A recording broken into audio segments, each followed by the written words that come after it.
Baik,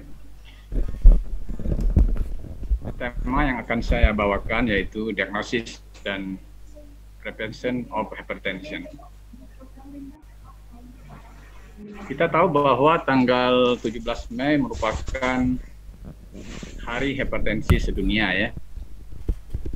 Ini dengan tema ukur dengan akurat, kelola tekanan darah, dan hidup lebih berkualitas. Dan saya akan mencoba membahas mengenai definisi, patogenesis, klasifikasi, jenis hipertensi, kemudian faktor risiko, pengukuran tekanan darah, pencegahan. Mungkin kalau pengobatan nanti lebih ke Dr. Adrian Masno ya, dan tentu tekomisis. Secara epidemiologi tahun 2020, secara umum angkanya cukup tinggi ya. Hampir rata-rata di setiap benua itu 27% Afrika, Asia 25%, di Eropa 23%, kemudian Eastern Mediterranean 26%, Western Pacific 19%, dan Amerika 18%. Secara umum bahwa angka kejadian daripada hipertensi ini adalah 22%. Untuk di Indonesia kita lihat bahwa lebih sedikit ya, lebih banyak di perkotaan dan lebih banyak pada wanita. Sedangkan angka semakin tinggi pada usia tua ya, geriatri atau elderly. Dan di seluruh dunia tahun 2000 sekitar 970 juta, tapi nanti bentar lagi tahun 2025 itu mencapai 1,56 miliar. Suatu angka yang fantastis kira-kira ya. Mungkin kita kembali, apa itu hipertensi?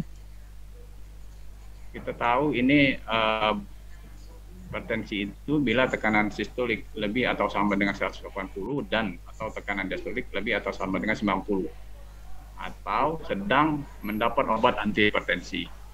Tapi kita lihat yang saya baru dapatkan menurut ESH Global Hypertension Practice Guideline dijelaskan bahwa untuk di sini dengan pengukuran berdasarkan ambulatory dan home blood pressure measurement ya.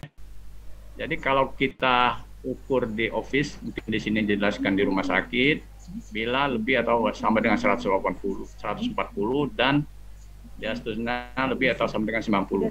Tetapi bila diukur 24 jam dengan menggunakan ambulatory blood pressure measurement, maka angka di atas 130 untuk sistol dan lebih atau sama dengan 80, atau pada waktu rata-rata bangun pagi hari lebih dari sama dengan 135, atau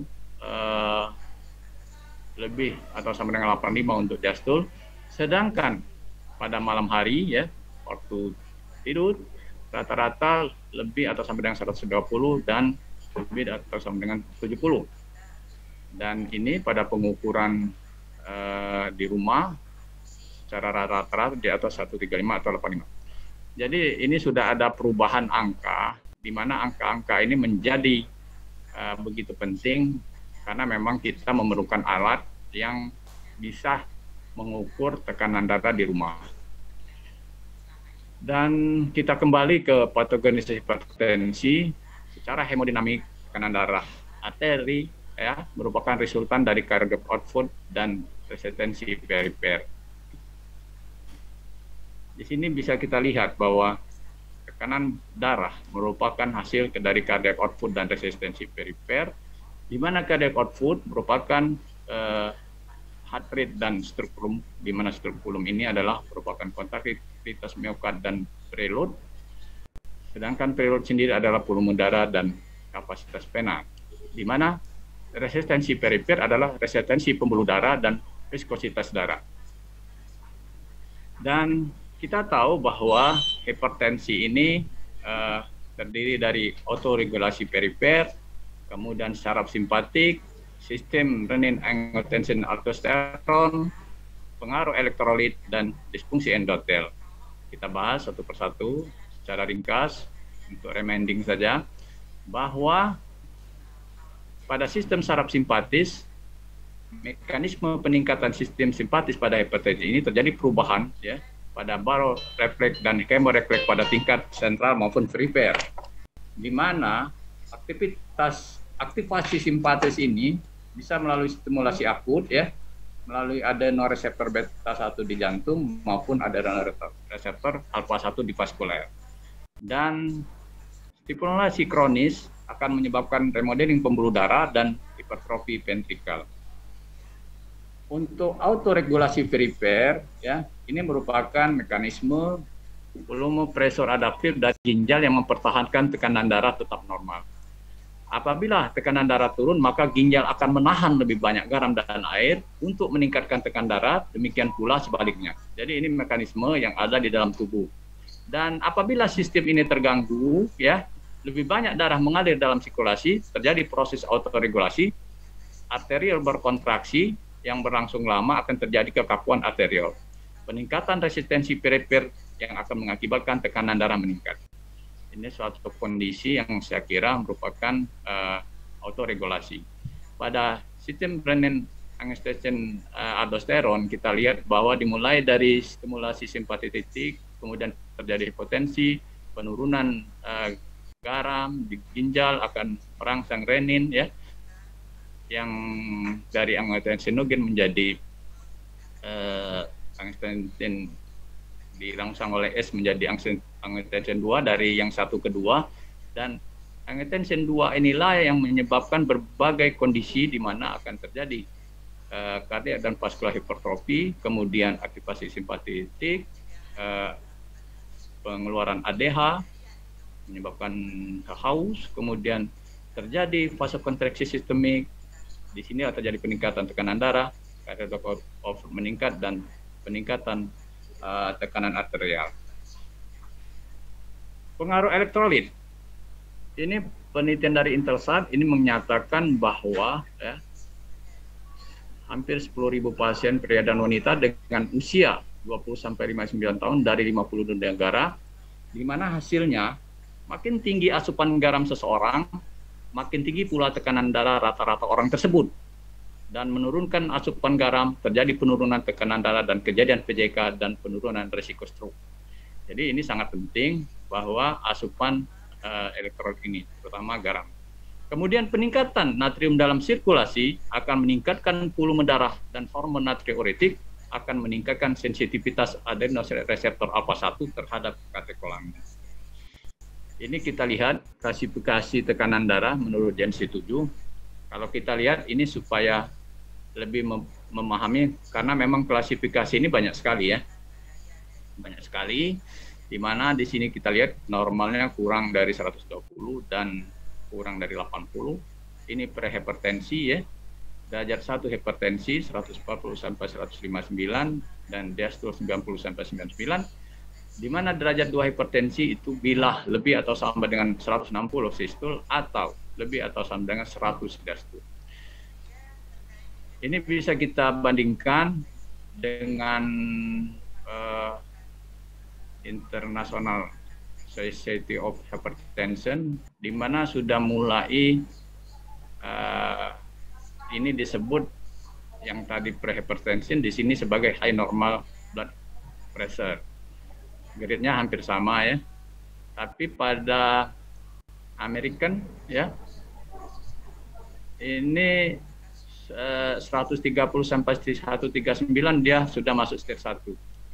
Kemudian Europe ini lebih banyak ya pembagiannya, normalnya 1 sampai 29, kemudian high normal, grade 1, grade 2, grade 3. Jadi lebih mendetil pada pembagian Eropa ini ya. Nah, kita juga perlu mengenal jenis-jenis hipertensi, ada yang disebut primer maupun sekunder. Jadi sebenarnya yang primer itu hampir 90% ya, yang sekunder sangat sedikit ya. Dari DM biasanya ini yang sekunder Ada namanya polycystic kidney disease, penyakit glomerulus, renovascular hipertensi, Cushing syndrome, aldosterom, dan pheochromocytoma. Dan ada yang disebut dengan white coat hypertension. Jadi pasien-pasien dengan white coat hypertension ini, bila kita ukur pada klinik atau ketemu dokter, perawat, medis, pokoknya tekanan darahnya meningkat. Tapi bila diukur di rumah, dia normal. Nah, itu disebut dengan white coat hypertension. Jadi kalau ketemu orang yang berpakaian putih lah istilahnya ya. Kemudian ada yang disebut dengan pseudo hypertension. Ini terjadi pada orang tua ya. Terjadi kekakuan pada dinding daripada pembuluh darah, sehingga pada waktu kita lakukan pengukuran tekan darah akan kaku, sehingga menyebabkan tekanan darahnya meningkat, padahal sebenarnya tekanan darahnya normal. Kemudian ada yang disebut dengan mass hypertension. Jadi ini merupakan kebalikan dari white coat hypertension, di mana pada waktu kita ukur di klinik ya, di rumah sakit dia normal. Tetapi pada waktu di rumah dengan pengukuran ambulatory blood pressure measurement, maka dia di atas normal, di atas 140/90. Ini kita harus kenali jenis-jenis daripada hipertensi ini. Sekarang kita masuk, apa itu penyebab hipertensi? Yaitu faktor risiko hipertensi terdiri dari usia, keturunan, ya, bangsa-bangsa tertentu, kulit hitam, obesitas, stimulan, ya, kemudian garam, sodium yang kita konsumsi yang sangat tinggi, kemudian alkohol, merokok, stres, ya.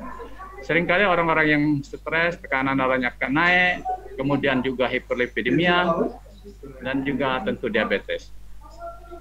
Status sosial ekonomi juga mempengaruhi terjadinya hipertensi tersebut. Apa bahayanya? Ini yang paling penting ya. Bahaya hipertensi ini sangat penting bagi kita, di mana pada saraf itu akan terjadi yang paling berat adalah stroke, kemudian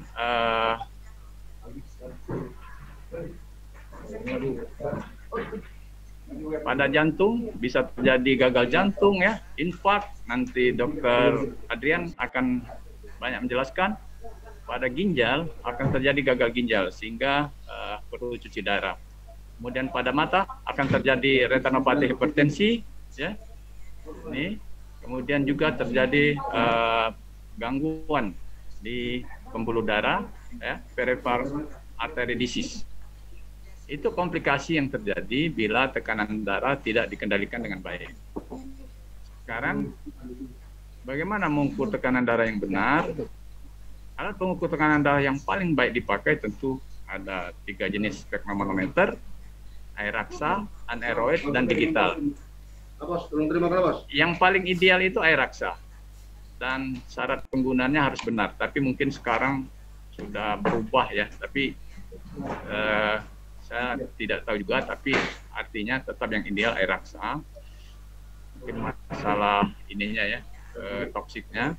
Kemudian apakah yang harus diperhatikan sebelum melakukan pemeriksaan tekanan darah? Pastikan kandung kemih kosong dan hindari konsumsi kopi, alkohol, dan rokok.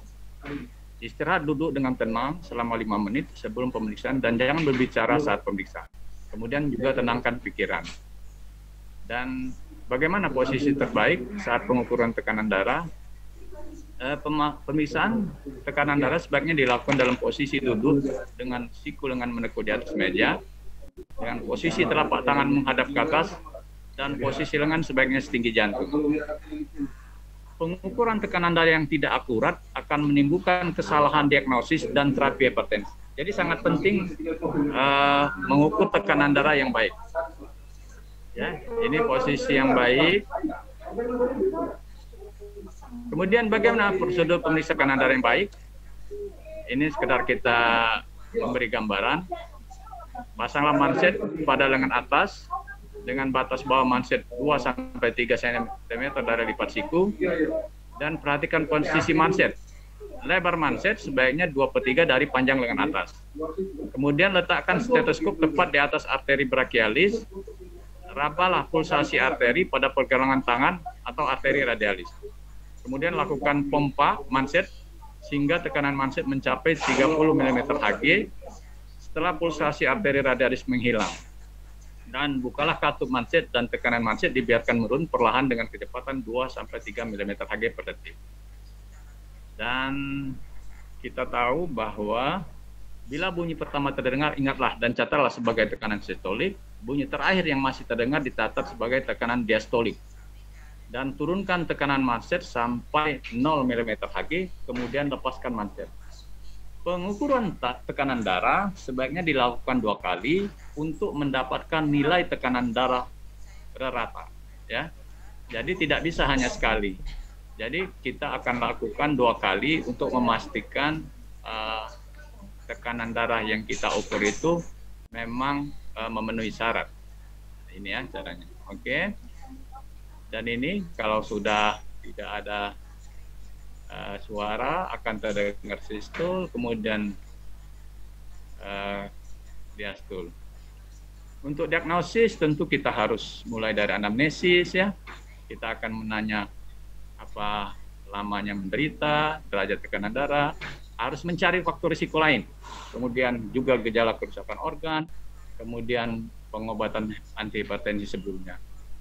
Pemeriksaan fisik bisa kita ukur berat badan, tekanan tinggi badan, kemudian adakah Petora, Munfis, Bupaloham, ya. Bisa diperiksa darah rutin, gula darah puasa, profil lipid, kalsium, kalium, ya. Bisa dilakukan rekam jantung, dilihat apakah pada pemeriksaan fisik JPV-nya, berat pada karotid steroid, ya, asam urat, edema fitting. Jadi itu untuk menegakkan diagnosis. Sekarang ke pencegahan. Yang paling penting bahwa untuk yang belum menderita hipertensi, apakah bisa dicegah? Bisa ya. Tapi tentu sangat tergantung dari faktor risiko yang dimiliki. Kita kembali ke faktor risiko tadi, bahwa keturunan itu tidak bisa ya, cuman mungkin diperlambat saja timbulnya. Kemudian usia semakin tua, semakin kaku pembuluh darahnya, semakin mungkin terkena hipertensi. Kemudian suku bangsa tertentu yang hal-hal yang tidak bisa kita perbaiki. Tetapi obesitas dengan diet yang baik tentu kita bisa menurunkan berat badan. Obat-obat stimulan ya, jangan sampai kita konsumsi. Kemudian garam sodium kita kurangi, juga alkohol bisa kita hentikan. Kemudian stres, kita kendalikan stres, jangan sampai stresnya berlarut-larut. Kemudian merokok, tentu saja bisa dihentikan. Dan hiperkolesterol ataupun hiperlipidemia juga bisa kita kendalikan. Jadi tidak banyak yang tidak bisa. Diabetes, yang penting mengontrol gula darah dengan baik sehingga gula darahnya dalam kondisi selalu normal. Nah, status sosial ekonomi tentu sulit juga ya, tentu harus ada perbaikan ya, dan itu sebenarnya bisa juga, tapi butuh waktu. Dan untuk pengobatan hipertensi mungkin yang bersifat farmakologik, nanti Dr. Adin yang menjelaskan. Saya mungkin lebih ke pengobatan non farmakologik, yaitu modifikasi gaya hidup. Sebenarnya tujuan pengobatan itu yang pertama untuk menormalkan tekanan darah, kemudian mencegah kerusakan organ, ya, kemudian memperbaiki kualitas hidup, mengurangi angka kesakitan, dan tentu saja mengurangi angka kematian. Berapa target tekanan darah kita? Yaitu kurang dari 140/90, tapi bagi pasien DM dan ginjal kurang dari 130/80. Nah, paling penting bagi kita bahwa dari berbagai banyak faktor risiko tadi, yang bisa kita lakukan adalah modifikasi gaya hidup. Olahraga teratur ini paling penting ya, 30 menit minimal 3 kali seminggu. Olahraga aerobik, jalan, sepeda, senam ya.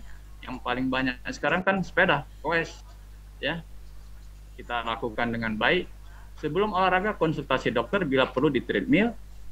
Tentu jangan olahraga yang menaikkan tekanan darah ya. Angkat beban yang bersifat kompetitif dengan pertandingan yang mengejar angka-angka yang menyebabkan ada yang menang, ada yang kalah, sehingga memacu jantung dan menyebabkan tekanan darah meningkat. Kemudian makanan sehat, 4 sehat 5 sempurna, ya, halal juga, gizi seimbang. Jumlah cukup tidak lebih dan tidak kurang, dan usia di atas 35 tahun, kurangi lemak, kurangi garam, kurangi karbohidrat rantai pendek, banyak makan sayur dan buah, minum cukup 2-3 liter per hari, ya.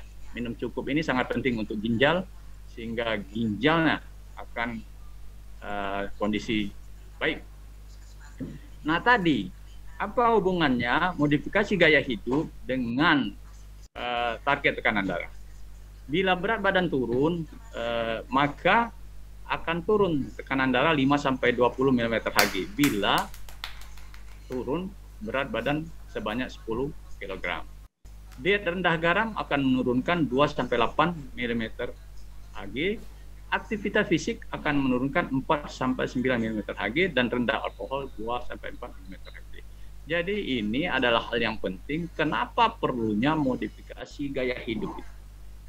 Nah, ini dari PB Pernepri mengeluarkan sedikit tip. Sebenarnya sudah saya sampaikan sebelumnya, tetapi ingin juga saya sampaikan bahwa pesan dari PB Pernepri, Persatuan Nefrologi Indonesia, yang paling penting adalah periksa dan kontrol tekanan darah Anda secara teratur, ya. Kemudian tadi, ya, seperti saya jelaskan, kurangi asupan garam, olahraga secara teratur, stop merokok, jaga berat badan ideal, dan hindari alkohol. Dan paling penting bahwa minum obat secara teratur. Obat hipertensi tidak merusak ginjal.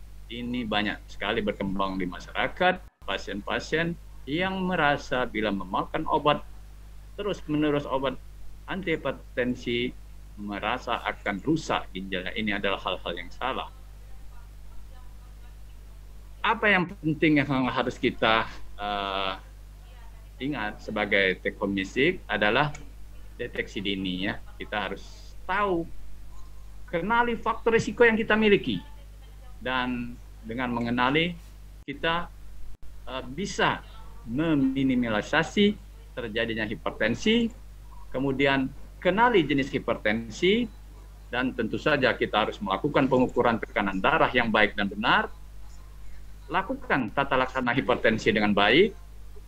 Yang paling penting juga cegah terjadinya komplikasi, dan mungkin itu yang saya dapat sampaikan. Mudah-mudahan apa yang saya sampaikan tadi bisa dipahami, dan bila belum dimengerti nanti kita diskusi. Terima kasih Dr. Andri. Wassalamualaikum warahmatullahi wabarakatuh. Terima kasih Dr. Novadian atas presentasinya.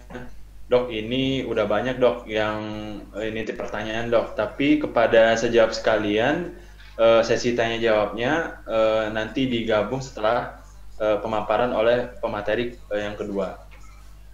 Oke, saya sapa dulu yang sudah bergabung pembicara kedua, Dr. Adrian. Selamat siang dok. Selamat siang Dr. Andri, selamat siang Dr. Novadian, selamat ulang tahun Dr. Anton Swindro. Iya, ulang tahun dok ya, Dr. Anton ya. Oke, saya akan membacakan terlebih dahulu kurikulum vitae Dr. Adrian.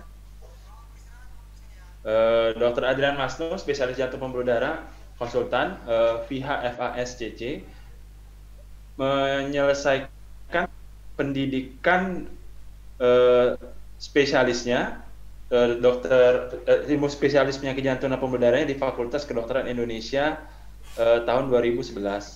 Lalu mengambil konsultan kardiologi intervensi pada tahun 2013 di Kolegium Ilmu Penyakit Jantung dan Pembuluh Darah di Universitas Indonesia. Kemudian juga beberapa kali mengikuti pelatihan dan kursus baik di dalam maupun di luar negeri. Jabatan sekarang merupakan Ketua Perki Cabang Palembang dari tahun 2016 hingga sekarang. Kemudian juga menjabat sebagai Ketua Bidang Medis Yayasan Jantung Indonesia Cabang Sumatera Selatan dari tahun 2019 sampai 2024. Ketua Divisi Kardiologi Intervensi KSM Kardiologi Rumah Sakit Umum Pusat Dr. Muhammad Hussein Palembang, dan juga sebagai intervensional kardiologis di Rumah Sakit Sulianti Sriwijaya dan juga di Rumah Sakit Pusri Palembang. Untuk selanjutnya saya persilakan Dr. Adrian untuk memaparkan materinya. Silakan dok. Saya izin share slide. Oke, bisa dilihat semuanya? Jelas dok. Oke. Terima kasih Dr. Andri yang saya hormati, narasumber Dr. Novadian, spesialis penyakit dalam konsultan ginjal hipertensi, para sejawat, manajemen Rumah Sakit Siloam Sriwijaya Hospital Palembang, para sejawat, para senior, teman-teman.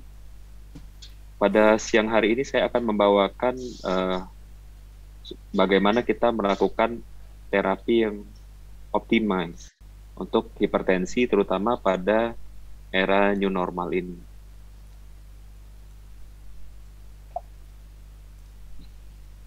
Ya, ini kurikulum PT saya tadi sudah dibacakan oleh Dr. Andri. Terima kasih atas introduksinya, dan untuk presentasi ini saya tidak memiliki konflik of interest.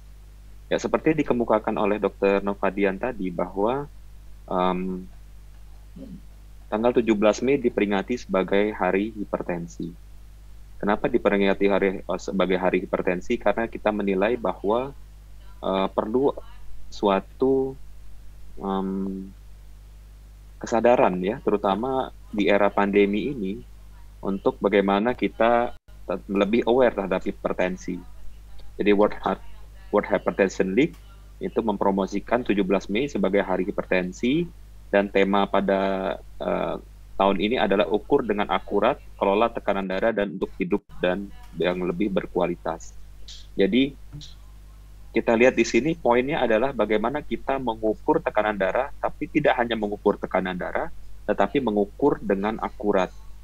Tujuannya apa? Sehingga dapat dikelola dan dapat hidup dengan lebih berkualitas. Jadi ini tujuannya untuk meningkatkan kepedulian, awareness pada seluruh orang di seluruh dunia untuk bagaimana kita fokus untuk mengelola hipertensi, mulai dari mengukur tekanan darah secara akurat.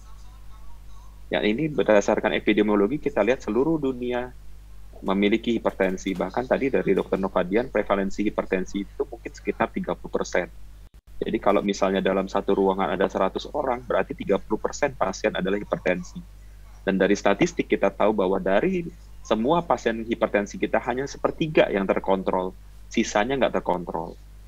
Nah, ini kita lihat di seluruh dunia, kita mengenal banyak sekali guideline atau panduan. Amerika mengeluarkan guideline, kemudian Eropa juga mengeluarkan guideline, dan terakhir Jepang juga mengeluarkan guideline. Dari kita sendiri di Indonesia, INASH atau PERHI, Perhimpunan Hipertensi Indonesia, juga mengeluarkan guideline atau panduan. Nah, tahun 2020 kemarin, tepatnya 1 tahun yang lalu, yaitu bulan Mei tahun 2020, International Society of Hypertension itu mengeluarkan panduan, guideline. Kenapa sih mereka mengeluarkan guideline lagi? Padahal sudah banyak sekali guideline-guideline yang ada. Karena mereka concern. Kok negara-negara yang mengeluarkan guideline itu adalah negara-negara maju, negara-negara Asia, itu tidak terlalu, yang mengeluarkan adalah Jepang. Padahal kita tahu bahwa Jepang di sini angka hipertensinya kecil dibandingkan dengan kita di Indonesia. Bahkan negara-negara Afrika itu nggak punya guideline. Ya, padahal angka hipertensinya mungkin tinggi. Sehingga itu mengubah mereka untuk mengeluarkan guideline pada tahun 2020 kemarin.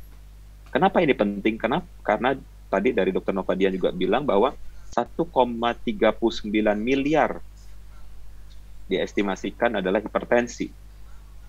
Dan 1,304 ini jumlahnya akan makin bertambah dan makin bertambah. Nah, kita lihat bagaimana ethnicity mereka memandangnya.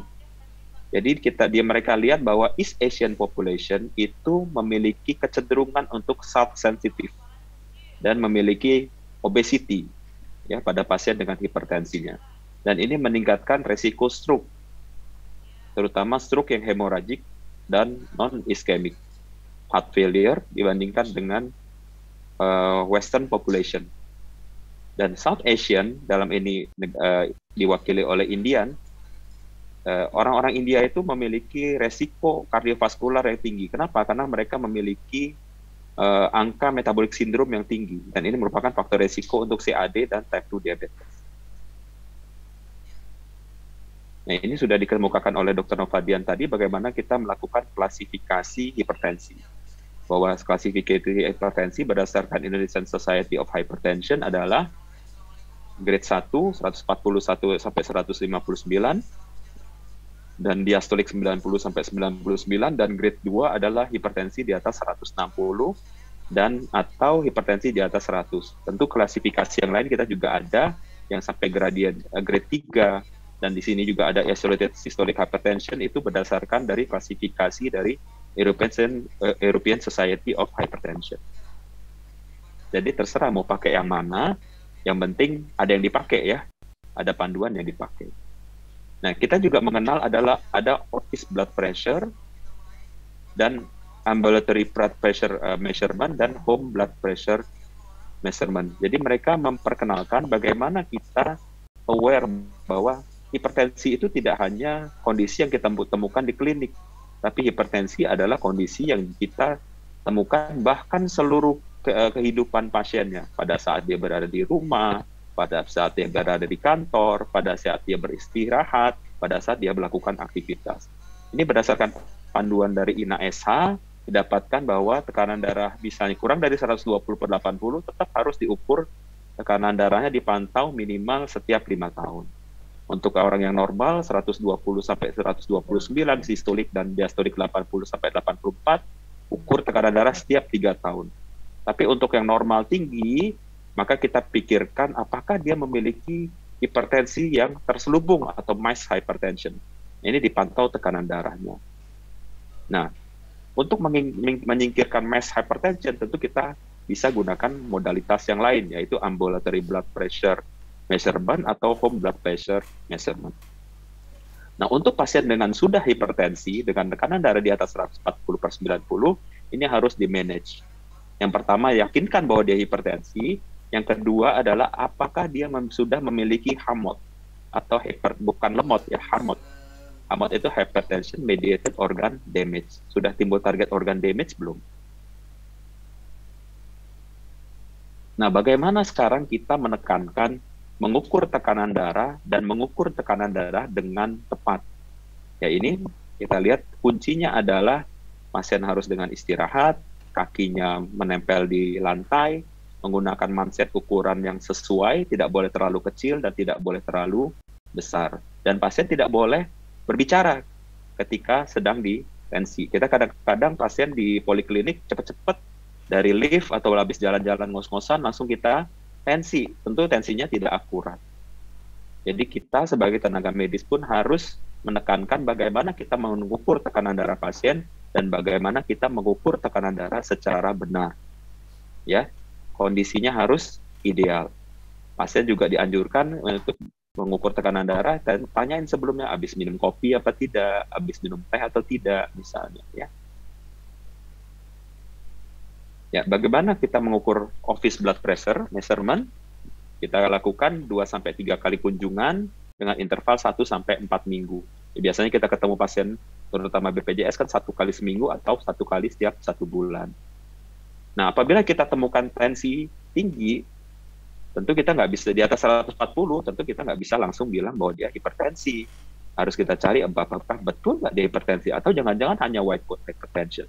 Kecuali bila dia memiliki tekanan darah di atas 180/110, atau pasien sudah memiliki cardiovascular disease. Nah, bila memungkinkan, maka kita perlu melakukan konfirmasi juga dengan out of office measurement, yaitu dengan HBPM tadi, atau menekankan bagaimana pasien disuruh untuk melakukan HBPM. Nah, ini adalah target-target bagaimana mengukur tekanan darah. Tadi Dr. Novadian sudah, jadi saya lewatkan saja. Nah, untuk guideline dari ISH, International Society of Hypertension, mereka juga menyadari bahwa resources atau kemampuan dari masing-masing negara itu berbeda-beda. Jadi mereka memiliki standar optimal dan standar esensial. Nah, optimal ini untuk negara-negara yang memiliki high resources, bukan hanya high income, high economy, tapi dia punya nggak modalitas yang cukup untuk apabila nggak punya, tentu bisa kita melakukan yang esensial saja. Ya. Nah, diagnosis pun kita lihat apakah kita esensial atau optimal. Mungkin kalau rekan-rekan sejawat yang berada di vaskes primer, tentu kan bisa melakukan hal-hal yang esensial. Anamnesis dengan baik, pengukuran tekanan darah, apakah dia memiliki risk factor, ada nggak komorbiditas, ada nggak gejala dan tanda dari secondary hypertension, seperti yang sudah dikemukakan oleh Dr. Novadian tadi. Kemudian melakukan pemeriksaan fisik, bagaimana sirkulasinya, jantungnya, ada nggak murmur, galop, kemudian apakah gangguan sistem yang lain ada atau tidak. Kemudian laboratorium hanya yang sederhana untuk yang esensial, memeriksa elektrolit, kreatinin, EGFR, lipid pun mereka dipstick atau ini bukan lipid yang lab ya, tapi lipid yang dipstick, yang untuk lipidnya itu mereka bolehkan. Fasting glucose bila available, dan menggunakan EKG 12 lead untuk melihat apakah terdapat atrial fibrilasi, LVH, atau ischemic heart disease. Nah, untuk yang optimal tentu beda. Optimal tentu harus mencari apakah ada hal-hal yang lain untuk jantung, ginjal, otak, vascular imaging, funduskopi, itu mereka tekankan, ya, melakukan ekokardiografi, Doppler karotis, dan lain sebagainya. Nah, untuk di bidang saya, maka hipertensi merupakan faktor resiko major cardiovascular risk factor. Kenapa? Karena lebih dari 50% pasien hipertensi itu memiliki cardiovascular risk factor. Hipertensi tidak berdiri sendiri. Dia memiliki metabolic syndrome, pasien hipertensi juga memiliki type 2 diabetes, memiliki lipid disorder, dan memiliki peningkatan kadar asam urat. Sehingga cardiovascular risk assessment adalah penting dan harus diakses pada semua pasien dengan hipertensi. Dan juga harus dilihat apakah dia memiliki hal yang memperberat seperti chronic inflammatory disease, PPOK, gangguan psikiatrik, atau psikososial stresor. Nah, untuk menghubungkan cardiovascular risk factor dengan tekanan darah, maka kita harus lihat apakah dia tanpa faktor resiko, dia memiliki 1 atau 2 faktor resiko, lebih dari 3, atau dia memiliki HAMOT, atau hypertension mediated organ damage. Atau dia memiliki CKD stage 3 seperti pasien-pasiennya Dr. Novadian. Dia memiliki diabetes atau cardiovascular disease. Nah, ini kita lihat target-target yang ada, ya.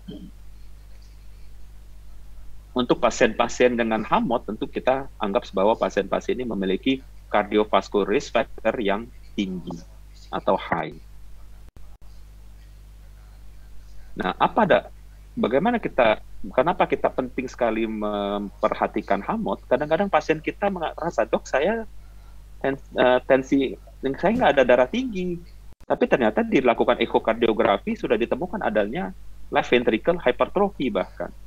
Kemudian dari pemeriksaan Doppler karotis didapatkan ada penebalan dari intima media thickness. Tapi pasiennya tidak tahu bahwa dia darah tinggi.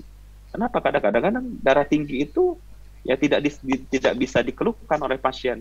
Nggak selalu nyeri tengkuk itu hipertensi. Hipertensi adalah kalau kita ukur tekanan darahnya ya tadi di atas 140/90. Atau dengan ambulatory blood pressure measurement atau dengan home blood pressure measurement kita dapatkan angka yang sudah kita bahas sebelumnya.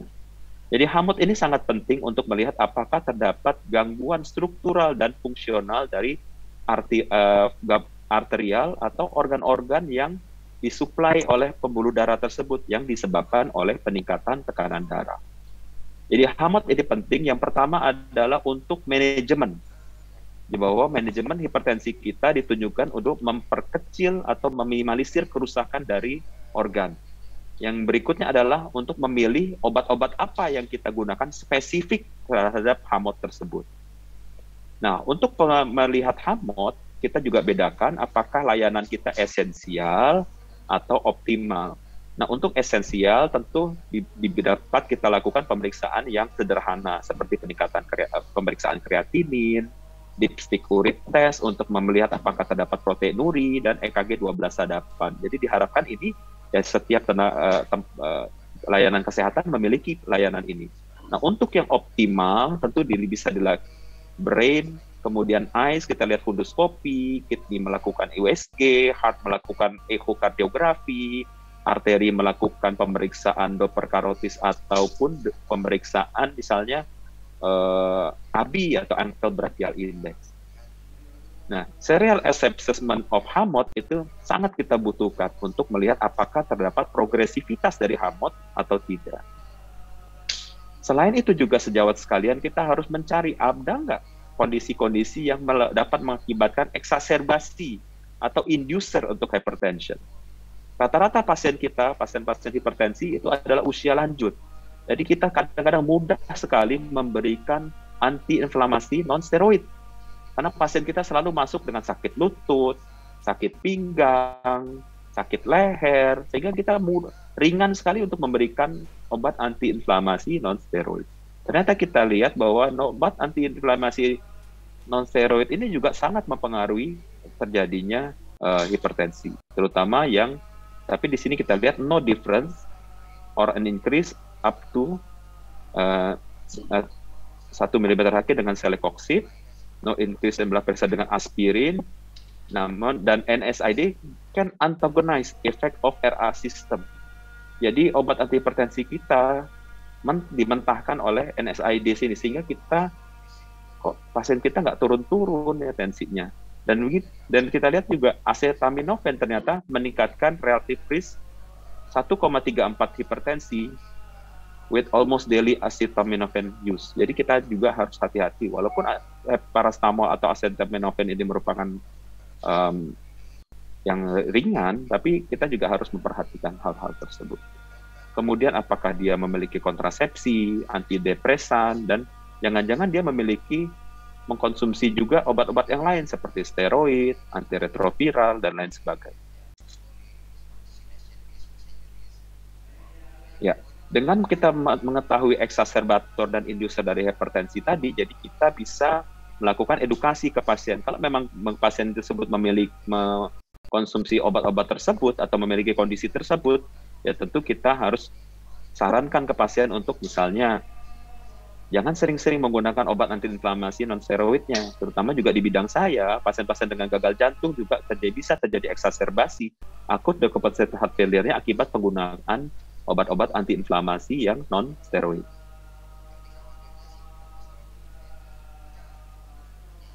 Ya, oke. Nah, ini kita lihat bagaimana kita untuk melakukan tata laksana. Pasien dengan established diagnosis of hypertension, tentu kita harus melihat lifestyle advice, jadi non-pharmacological treatment. Jadi untuk melakukan tata laksana hipertensi, selain farmakologi, juga non-farmakologi. Untuk grade 1, 140-159 sistolik, atau diastolik 90-99, kita lihat layanannya esensial atau optimal. Kalau kita layanannya esensial, gunakan obat apa aja yang ada di klinik. Punya diuretik misalnya hidroklortiazid gunakan saja, punya CCB gunakan saja, punya ACE inhibitor golongan captopril gunakan saja, asal dosisnya tepat dan dilakukan titrasi untuk mencapai target. Nah, untuk yang lower risk, maka supply lifestyle intervention ini harus kita tekankan kepada pasien dan kita tanyakan, kita kontrol. Apabila memang tidak terkontrol juga, bisa kita lakukan kombinasi. Nah, apabila kita di klinik kita memiliki obat yang banyak, yang baik, kita bisa memberikan layanan optimal, tentu kita bisa pertimbangkan apakah pasien tersebut sudah punya HAMOT, apakah pasien tersebut punya CKD, ada pasien tersebut diabetes, sehingga kita bisa memilah-milah obat-obat yang kita gunakan sesuai dengan HAMOT-nya dan sesuai dengan kondisi komorbid yang dimiliki oleh pasien. Nah, untuk tekanan darah grade 2, tekanan darah di atas 160/100, tetap lifestyle advice kita tekankan. Apa targetnya? Target untuk esensial adalah menurunkan tekanan darah sistolik 20 mm air raksa atau diastolik 10 mm air raksa. Dan idealnya adalah mencapai tekanan darah di bawah 140/90. Nah, untuk layanan optimal, itu untuk usia di bawah 65, targetnya adalah di bawah 180/80. Dan untuk usia di atas 65 tahun, maka tekanan darahnya adalah di bawah 140/90. Namun ini tetap kita harus pikirkan tailored ya, apakah pasien tersebut memiliki simptom atau tidak, bisa mentoleransi atau tidak. Nah ini bisa sejawat lihat sendiri bahwa untuk layanan esensial, ya ini adalah untuk pelayanan yang optimal. Nanti saya share ini. Ya, untuk bagaimana non-pharmacological. Nah, untuk non-pharmacological, yang pertama kita harus ya ingat bahwa ras East Asia, Southeast Asian adalah ras yang memiliki salt sensitive. Jadi kita itu memiliki resiko peningkatan tekanan darah akibat garam. Jadi kita memiliki salt sensitivity yang mungkin jauh lebih rendah dibandingkan dengan bule. Jadi harus ingat kita harus mengkonsumsi diet yang rendah garam. Dietary approach to stop hypertension. Berapa garam yang diizinkan? Itu adalah hanya 1 sendok teh saja satu hari. Atau kita percaya dengan lidah kita. Kalau makanan itu enak, mungkin kadar garamnya tinggi. Dan jangan biasakan kita melakukan suplementasi atau menambah garam sendiri. Ya, kita lihat di sini, kita anjurkan perbanyak sayur dan buah 4-5 porsi, biji-bijian 6-8 porsi, dengan protein rendah lemak, kacang-kacang, dan bisa juga ditambah dengan produk susu yang rendah lemak 2-3 porsi. Jadi diet ini nutrisi seimbang, rendah garam, tapi bukan berarti kita melarang orang-orang tua kita mengkonsumsi garam. Karena banyak sekali pasien masuk dengan kondisi hiponatremia yang berat sampai penurunan kesadaran, nah itu akibat dari tidak mengkonsumsi garam sama sekali. Nah, approach diet yang kita kemukakan ini bukan hanya untuk menyetop hipertensi, tapi juga untuk penyakit yang lain. Untuk stroke, untuk diabetes, untuk osteoporosis, untuk batu ginjal, dan untuk cancer. Ya, dari panca usaha jantung sehat, kita mengenal sehat, seimbang gizi, enyahkan rokok, hindari dan hadapi stres, atur tekanan darah, dan teratur berolahraga. Jadi inilah yang harus kita tekankan untuk pasien untuk melakukan lifestyle intervention pasien-pasien dengan hipertensi. Nah, bagaimana dengan drug treatment? Drug treatment kalau esensial, sekali lagi gunakan obat apa aja yang ada di klinik. Ada thiazid pakai thiazid, ada ACE pakai ACE, ada beta blocker pakai beta blocker, ada CCB pakai CCB. Namun untuk yang optimal, tentu kita bisa gunakan terapi kombinasi. Bisa gunakan ACE inhibitor atau ARB dengan calcium channel blocker, ACE inhibitor dengan calcium channel blocker, atau ACE inhibitor calcium channel blocker dengan diuretik, bila tekanan darah tidak terkontrol. Nah, untuk yang kita duga memiliki resistant hypertension, dia sudah dikombinasikan 3 obat. Udah ACE, kalsium atau ARB, calcium channel blocker, sudah dikasih diuretik. Ternyata masih tensinya tinggi, maka kita bisa gunakan spironolactone dengan dosis 12,5 sampai 50 mg setiap hari. Namun, harus ingat bahwa untuk mengkonsumsi spironolactone, dengan syarat EGFR-nya tidak boleh di bawah 45 dan kaliumnya tidak boleh lebih dari 4,5. Ya, untuk pasien-pasien dengan usia lanjut, maka kita sarankan ya menggunakan monoterapi ya untuk yang low risk, usia lanjut di atas 80. Ya, karena sambil kita lihat hati-hati timbulnya hipotensi ortostatik. Nah, untuk orang-orang dengan kulit hitam, maka di sini mungkin lebih ditekankan untuk penggunaan kombinasi dengan calcium channel blocker, ACE dengan calcium channel blocker, atau calcium channel blocker dengan diuretik. Nah, obat yang ideal adalah obat yang kerjanya panjang, sejawat sekalian. Jadi, oke, memiliki ACE inhibitor. Kita tahu ambil satu yang paling sering, captopril. Captopril itu waktu kerjanya pendek, sehingga kita harus memberikan obat 3 kali sehari. Coba Anda bayangkan orang harus minum obat 3 kali sehari selama seumur hidup, tentu akan sangat melelahkan ya, dan orang bisa lupa gitu. Sehingga dianjurkan adalah untuk menggunakan obat yang once daily, yang kerjanya panjang, untuk mencegah variabilitas tekanan darahnya dan juga untuk meningkatkan compliance. Bahkan sekarang kita menganjurkan juga untuk penggunaan fixed dose combination. Jadi obat yang dikombinasi sudah dari pabriknya. Ada ACE inhibitor dengan calcium channel blocker, ada calcium channel blocker dengan beta blocker, ada beta blocker dengan diuretik, itu ada. Cuma mungkin harganya ya lumayan. Dan biasanya nggak dapat BPJS. Ya, sebagai summary bahwa yang harus kita capai adalah ini, drug treatment untuk di bawah 65 adalah di bawah 130, untuk di atas 65 ada 140/90 untuk layanan yang optimal. Sedangkan yang esensial adalah bisa menurunkan tekanan darah sistolik 20 mm air raksa dan diastolik adalah 10 mm air raksa. Ya, bagaimana kita melakukan titrasi? Tentu kita gunakan low dose dulu, ACE inhibitor, low dose calcium channel blocker, kita titrasi satu-satu untuk mencapai full dose ACE inhibitor atau full dose calcium channel blocker. Ini untuk layanan yang optimal. Sedangkan yang esensial adalah yang penting tekanan darahnya turun 20 mm air raksa untuk sistolik dan 10 mm air raksa untuk yang diastolik. Berikutnya kita lihat apakah terdapat komorbiditas. Jadi hipertensi tidak berdiri sendiri.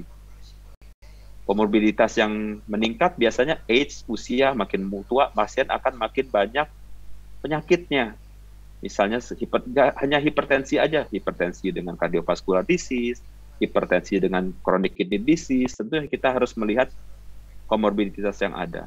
Dan kadang-kadang manajemen komorbiditas ini tidak cukup ya, atau bahkan terabaikan.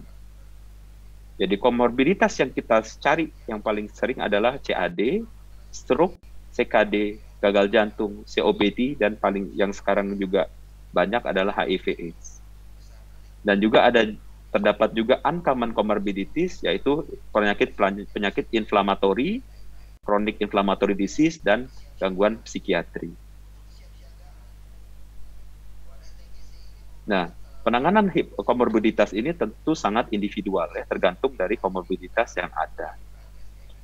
Lifestyle changes sangat penting untuk melakukan tata laksana komorbiditas ini. Jadi lifestyle changes juga bisa melakukan tata laksana terhadap hipertensinya dan juga terhadap komorbiditasnya. Diet, exercise, atur turunan berat badan, dan stop merokok. Effective treatment untuk cardiovascular risk factor kayak kolesterol, gula darah, dan asam urat. Dan antiplatelet juga kita butuhkan untuk pasien-pasien dengan cardiovascular disease. Ya. Nah, ini kita lihat bagaimana dengan resistant hypertension, yaitu yang tekanan darah di atas 140/90 yang sudah diberikan obat. Namun tadi seperti Dr. Novadian katakan bahwa kita harus ingat juga jangan-jangan ini ada pseudo-resistant hypertension, yaitu white coat effect. Jadi setiap kali dia ke rumah sakit, tensinya naik. Padahal di rumah tensinya rendah. Makanya kalau kita lihat pasien tensinya nggak turun-turun, mungkin kita coba encourage dia untuk melakukan home blood pressure measurement, yaitu ukur tekanan darah minimal selama 3 hari atau 7 hari secara berturut-turut, pagi saat bangun tidur dan malam sebelum tidur. Dan anjurkan bahwa sebelum tensinya diukur, jangan minum kopi dulu, jangan minum teh dulu, istirahat dulu 5 menit sebelum tensinya diukur. Dan ukur dengan cara yang benar yang sudah kita kemukakan tadi sebelumnya. Optimize health, behavior, dan lifestyle intervention-nya juga harus kita tekankan. Jangan-jangan dia masih makannya belum beres, masih mengkonsumsi obat antiinflamasi non-steroid secara serampangan, makanya tensinya nggak turun-turun. Ya, sekarang kita lihat bagaimana hipertensi dengan new normal, hipertensi dengan COVID-19. Ternyata di klinik kita dapatkan bahwa pasien dengan COVID-19 yang memiliki hipertensi dan cardiovascular disease, ternyata mobilitas dan mortalitasnya meningkat 2-3 kali lipat dibandingkan dengan pasien tanpa komorbiditas hipertensi dan cardiovascular disease. Bahkan di awal-awal COVID-19 sempat ada kontroversi, apakah kita harus meneruskan nggak ACE inhibitor? Apakah kita harus withhold nggak ARB atau angiotensin receptor blocker? Karena kita tahu bahwa entry site dari SARS-CoV-2 adalah ACE2 yang ada di tubuh kita, di pembuluh darah, di ginjal, di paru-paru. Ya. Ya, ternyata di sini ditemukan pada guideline tahun 2020 ini nggak ada hubungannya. Terusin aja obat-obat tensinya sesuai dengan yang seharusnya. Jadi renin angiotensin aldosterone system dan itu tidak meningkatkan severitas dari COVID-19. Ya, pasien dengan COVID-19 tetap harus mengontrol tekanan darah, baik dia saat dia melakukan isolasi di rumah ataupun ketika dia menjalani hospitalisasi. Nggak perlu menyetop ACE inhibitor, nggak perlu menyetop ARBs-nya. Karena waktu itu sempat ada kontroversi, bahkan dari asosiasi kami dari Perhimpunan Dokter Spesialis Kardiovaskular Indonesia pun sudah mengeluarkan rekomendasi bahwa tidak boleh menyetop ACE inhibitor dan ARBs-nya. Karena untuk pasien dengan COVID-19. Lanjutkan untuk melakukan monitor blood pressure di rumah. Di rumah, ya. Karena pasien tersebut kan tentu ketika melakukan isolasi, ya dia nggak bisa ke rumah sakit. Teruskan juga obat-obatnya, obat-obat antihipertensinya, dan lakukan video call, teleconsultation bila diperlukan.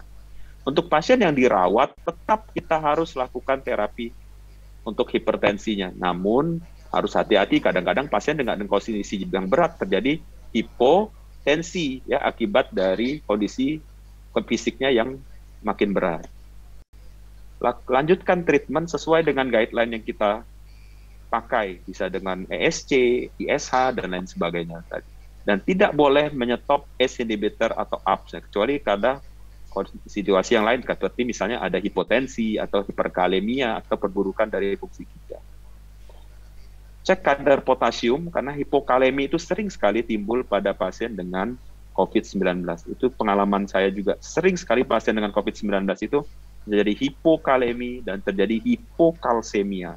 Dan hal ini sangat mempengaruhi timbulnya aritmia pada pasien-pasien dengan COVID-19, terutama yang memiliki hipertensi. Ya, kita sangat sering mendapatkan pasien HHD terjadi atrial fibrilasi ya pada perawatan dengan COVID-19, terutama dengan pasien dengan kondisi yang berat.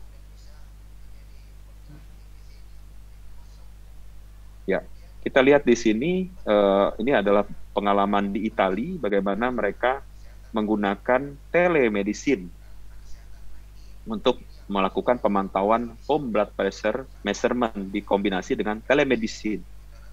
Ya, jadi mereka membuat suatu networking, dan ini saya rasa suatu hal yang baik ya. Mungkin juga Siloam Group bisa melakukannya.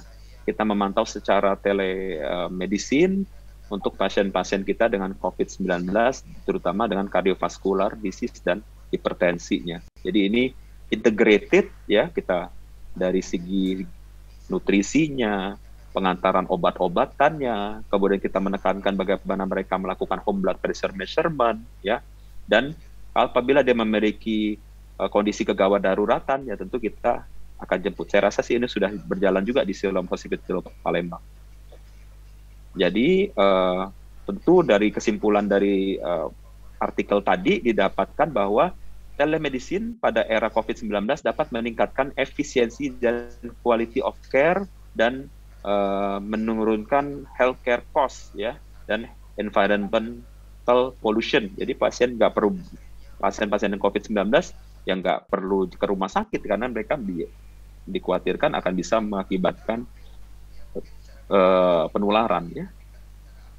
Berikutnya adalah new normal apalagi untuk menata laksana hipertensi. Nah, sekarang kita mengenal ada suatu treatment bagaimana catheter based renal denervation yang untuk melakukan ablasi di simpatis di nervus di renal ya. Namun ini saya rasa sih masih berkembang terus ilmunya dan tekniknya ya untuk mengatasi resistant hypertension. Dan juga sekarang kita kenal juga bagaimana penanganan hipertensi itu dikaitkan juga dengan irama sirkadian ya. Sirkadian ada chronotropi treatment. Tentu dengan melihat chronotropi treatment ini sangat kita lihat bahwa apakah kita bisa memberikan obat di siang hari atau memberikan obat di pagi hari atau pada saat malam hari. Coba kadang-kadang kalau kita berpatokan, oh saya melihat ini saya mau ngasih obatnya di malam aja, tapi ternyata pasien kita udah ketiduran duluan ya sebelum makan obatnya, jadi repot juga ya.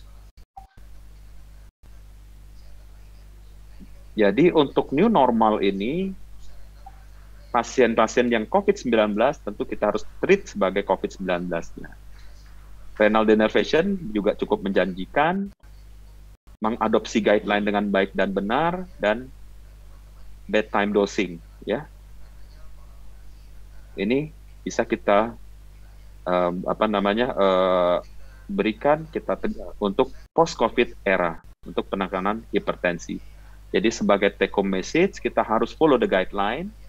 Guideline apa aja, ESC boleh, ISH boleh, dari PERHI ada NASH boleh, ya.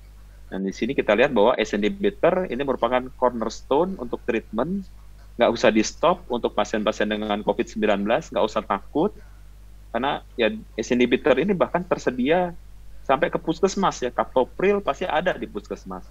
Telemedicine itu bisa kita gunakan untuk mengimprove hypertension control.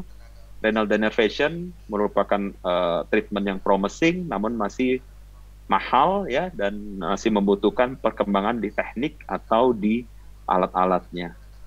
Dan kemudian untuk pasien-pasien kita juga untuk meningkatkan compliance juga bisa kita berikan single pill combination ya untuk meningkatkan compliance dari pasien. Namun ya tentu single pill combination ini juga cukup lumayan mahal ya dan nggak ditanggung oleh BPJS. Jadi future-nya, new normalnya nanti bagaimana kita harus melakukan tata laksana hypertension adalah dengan hybrid care. Dengan traditional visit, pasiennya office blood pressure measurement, pasien datang ke kita, dilakukan edukasi oleh dokternya, dan juga untuk bagaimana menekankan online contact, terutama pada era COVID-19 ini. Jangan sampai pasien kita lose contact, lose follow up gara-gara takut ke rumah sakit. Oke, terima kasih atas perhatiannya. Intinya adalah ukur dengan akurat, kelola tekanan darah, dan hidup lebih berkualitas. Ya, selamat Hari Hipertensi Sedunia, 17 Mei 2021. Terima kasih. Assalamualaikum warahmatullahi wabarakatuh. Ya, terima kasih dok. Dr. Adrian, materinya sangat menarik, lengkap. Sekarang kita masuk ke sesi tanya jawab. Sebelumnya saya undang dulu nih kepada sejawat, apakah yang ingin bertanya langsung kepada narasumber, bertanya secara langsung, nanti kita aktifkan kamera dan suaranya. Kalau belum ada, ini sudah ada beberapa pertanyaan yang masuk dok. Saya sudah pilah-pilah. Ini ada pertanyaan dok kepada Dr. Novadian dok. Apa yang harus dilakukan dok jika kita menemukan white collar hypertension dok? Lalu terapinya tuh sebaiknya bagaimana dok? Silakan dok. Ya, baik, terima kasih. Sebenarnya white collar hypertension itu sebenarnya secara psikis dia akan naik pada waktu diukur di klinik ya, atau pokoknya di perawat, di dokter, artinya di tempat-tempat rumah sakit ya, bertemu medis lah. Tapi begitu kita ketemu pasien-pasien seperti itu, kita harus cari faktor risiko lain. Artinya apa? Bila dia memiliki faktor risiko lain, maka kita harus tetap pantau tekanan darahnya. Tapi untuk sementara tidak perlu diberi obat antihipertensi. Makanya kalau sekarang itu kan dikembangkan pengukuran tekanan darah yang bersifat bisa dipantau 24 jam ya, dengan ambulatory blood pressure measurement. Jadi intinya, walaupun secara psikis itu tekanan darahnya meningkat pada waktu di klinik, tapi tetap kita harus pantau, karena memang white coat hypertensi ini bukan juga merupakan hal yang normal, ya. Tapi tetap kita harus waspadai. Mungkin itu jawaban saya. Terima kasih, Dr. Andri. Baik, terima kasih, Dok. Saya ada sharing di chat itu slide aslinya dari ISH ya, karena saya mengambilnya dari sana ya. Karena saya melihat ini hal yang cukup baik ya dari International Society of Hypertension untuk bagaimana melakukan optimalisasi terapi pada kondisi yang esensial atau yang terbatas dan kondisi yang optimal. Silakan sejawat bisa lihat di chat dan di download sendiri. Kemudian juga saya lampirkan juga guideline dari European Society of Hypertension tahun 2018 yang sebenarnya sampai saat ini masih dipakai oleh PRI. Ya, silakan. Ya, terima kasih, Dok. Karena tadi mungkin ada yang saya skip karena khawatir terlalu lama ya. Tapi kalau silakan sejauh lihat di teks asli. Baik, Dok, terima kasih, Dok. Lalu, Dok, ada pertanyaan lagi, Dok, kepada Dr. Novadian, Dok. Apa perbedaan mendasar, Dok, melakukan pengukuran tekanan darah menggunakan alat yang digital dengan air raksa, Dok? Ya, sebenarnya sekarang ini ketahui bahwa yang ideal memang air raksa. Cuma sepertinya sudah dari pemerintah ya diteliti, mungkin air raksa ini yang ditakutkan bila air raksanya itu keluar ya tanpa disadari, yang bersifat toksik ya. Jadi makanya hampir rata-rata rumah sakit pakai digital.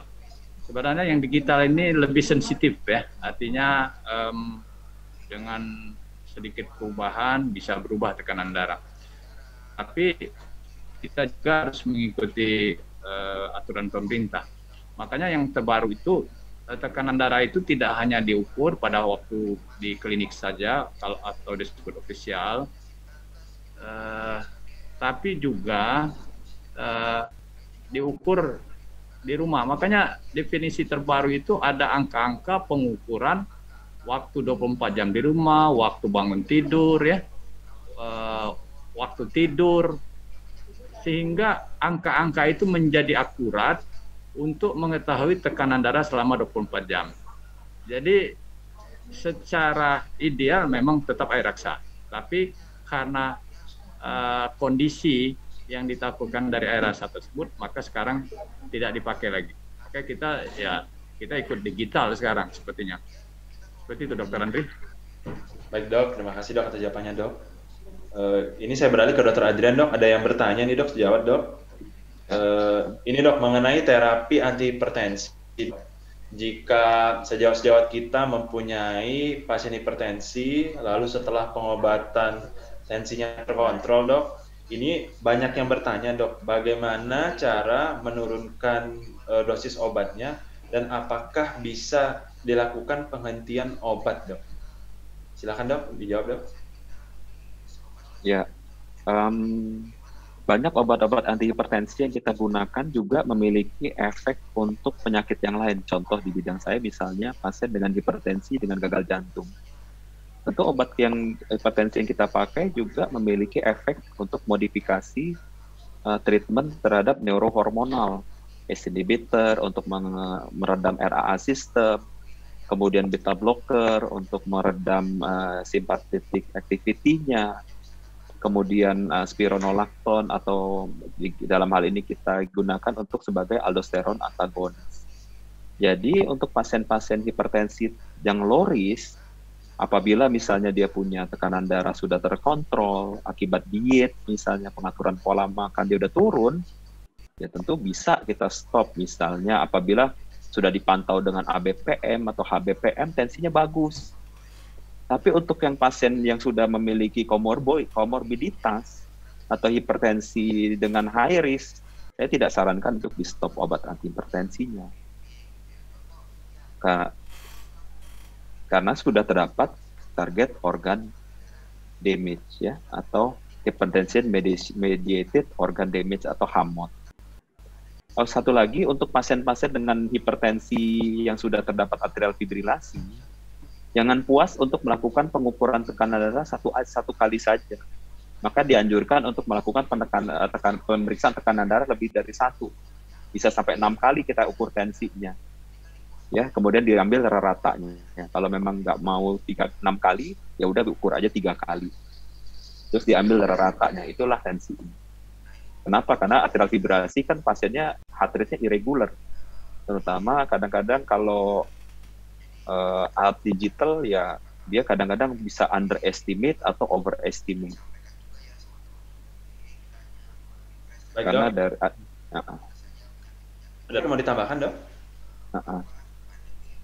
Kemudian tadi ya berarti kalau pasien kita yang memang low risk ya boleh bisa kita pertimbangkan untuk tekanan darahnya turun, obatnya di stop. Tapi kalau pasien yang sudah memiliki hamot atau memiliki penyakit yang lain ya tentu misalnya pasien hipertensi dengan diabetes, hipertensi dengan CKD, ya kita nggak izinkan untuk di stop obat. Bahkan obat-obat antihipertensi itu juga bisa untuk menurunkan timbulnya progresivitas dari proteinuri dan lain sebagainya. Menurunkan progresivitas dari left ventricle hipertrofinya. Jadi kita mikirnya jangka panjang, bukan hanya mengobati angka 140/90 itu tadi. Baik, Dok, sudah jelas ya berarti ya teman sejawat yang lain. Saya masih mengundang nih teman-teman sejawat jika ada yang ingin bertanya langsung kepada narasumber. Jika belum saya lanjut ke Dr. Novadian, Dok. Ini ada pertanyaan lagi, Dok. Ini ada beberapa sejawat yang tertarik dengan lengan, Dok, saat mengukur tensi, saat mengukur tekanan darah. Sebenarnya kalau mengukur tekanan darah itu dianjurkan lengan kanan atau lengan kiri, Dok? Apakah ada perbedaan? Lalu dalam 2 kali pengukuran tekanan darah yang di selang 1 menit itu, apakah boleh dilakukan di lengan yang berbeda? Lalu yang ketiga, apakah jika terdapat perbedaan lebih dari 30 mm air raksa, apakah mempunyai arti tertentu, Dok, dalam pengukuran darah, Dok? Terima kasih, Dok. Ya, jadi kan memang dalam hal pengukuran tekanan darah itu biasanya kita lakukan di lengan kanan, kecuali ada kecurigaan, ya. Kecurigaan ada penyakit-penyakit tertentu yang perbedaan antara lengan kanan dan lengan kiri itu tinggi, tadi di atas 30 tadi ya, itu namanya penyakit Takayasu. Nah, tapi kalau memang secara pengukurannya, kalau kita tidak curigai, cukup di lengan salah satu saja. Memang kalau memang kita ingin memastikan, kita ukur dua-duanya ya, jadi lengan kiri dan lengan kanan. Jadi sebenarnya pengukuran tekanan darah itu akan sangat menentukan karena tadi untuk diagnosis dan tentu saja untuk pengobatan. Artinya, tapi juga kita tidak buru-buru mengatakan seseorang itu menderita hipertensi. Karena konsekuensinya ya dia akan makan obat seumur hidup. Kita tanya juga ya, jadi makanya dengan orang-orang hipertensi itu kalau baru pertama kali itu kita harus punya waktu khusus untuk menganamnesis, mencari faktor risiko, sehingga intinya untuk pasien-pasien hipertensi itu tidak hanya memberikan obat darah tinggi saja. Kita harus kenali faktor risikonya. Kalau mengenai pertanyaan tadi, kalau memang kita ingin menyingkirkan seperti yang saya sebutkan tadi, ukurlah dua-duanya ya. Seperti itu. Baik, Dok. Ini, Dok, ada pertanyaan untuk Dr. Adrian, Dok. Obat hipertensi itu sebaiknya baik dikonsumsi pagi atau malam, Dok? Apakah ada perbedaannya, Dok? Ya. Jadi obat antihipertensi sekarang ini kan kita anjurkan penggunaan obat antihipertensi yang long acting. Jadi sebenarnya antara pagi dengan malam, ya sebenarnya kalau obatnya long acting tentu ya dia efek obatnya kan nyambung-nyambung aja. Cuman sekarang ada suatu konsep yang disebut sebagai chronotropic treatment ya, kalau nggak salah saya. Jadi ya bagaimana orang untuk cenderung memberikan obat pada malam hari misalnya. Cuman kalau misalnya kita sudah dengan kuat dengan anggapan bahwa pada saat ada kondisi yang kita sebut sebagai variabilitas dari tekanan darah ya, bahwa tekanan darah itu nggak hanya manteng aja 130/90 misalnya per 24 jam, namun terdapat irama sirkadian. Namun irama sirkadian ini sangat tergantung juga dari aktivitas orang. Kalau orang yang hidupnya normal, dia malam tidur, kemudian dia bangun menjelang subuh, dia bangun tidur, maka iramanya ya bisa dipakai gitu. Tapi kalau saya nggak tahu irama saya bagaimana, karena saya kadang-kadang malam bangun, apalagi siang bangun, malam bangun gitu. Jadi tidurnya ngacak gitu.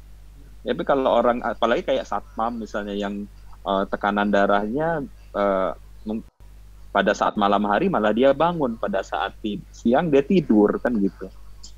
Jadi jadi makanya di sini kita tekankan juga bagaimana kita menggunakan ABPM atau ambulatory blood pressure measurement atau ambulatory blood pressure monitoring untuk melihat apakah terdapat kondisi-kondisi khusus nggak, misalnya pasien-pasien non-dipping atau pasien-pasien yang morning rise yang waktu menjelang pagi malah tensinya naik. Ada orang-orang bahkan ketika tidur itu hipertensi kita bilang apabila tensinya di atas 120. Kalau orang lagi tidur tensinya di bawah 120.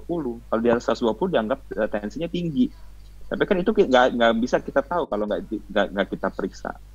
Jadi memang karena ada konsep seperti itu, maka ada yang menganjurkan juga penggunaan obat antihipertensi pada malam hari. Namun dengan penggunaan obat-obat yang sudah long acting seperti sekarang, tentu kan efek obatnya akan saling nyambung. Efek yang kemarin kan akan nyambung pada obat yang kita makan sekarang. Kita kan makan obat kan nggak langsung obat itu hilang dosisnya kan gitu. Tapi kalau saya pribadi sih biasanya saya menganjurkan ACE inhibitor itu diberikan pada malam hari. Kemudian kalsium channel blocker ya bisa diberikan pada sore hari, dan beta blocker misalnya pada kondisi pagi hari. Karena apa? Karena pada pagi hari ya kita akan melakukan aktivitas ya. Jadi kita pakai beta blocker pada pagi hari. Ya diuretik jangan malam hari. Kalau diuretik malam hari kencing-kencing terus ya gimana mau tidurnya. Baik dok, terima kasih dok atas jawabannya dok. Dokter Andi, saya nampakkan sedikit boleh? Boleh dok, silakan dok. Kalau saya menilainya dari segi compliant pasien, kepatuhan ya. Kadang-kadang kan orang kita ini pelupa ya, banyak ya. Nah, kalau saya cenderung pagi hari. Kalau dia lupa masih ada siang dan malam. Itu mungkin salah satu yang kita perlu pikirkan. Karena kalau dia malam hari lupa, hilang sampai pagi gitu, kira-kira. Itu tambahan saja. Terima kasih. Iya. Baik dok, itu juga yang tadi saya kemukakan juga di presentasi juga. Bagaimana kalau ternyata walaupun ada konsep bedtime monitor tadi, ya ternyata compliance-nya juga berpengaruh juga. Jadi malam-malam pasiennya malah cenderung kelupaan makan obatnya. Jadi ujung-ujungnya makan obatnya pagi juga.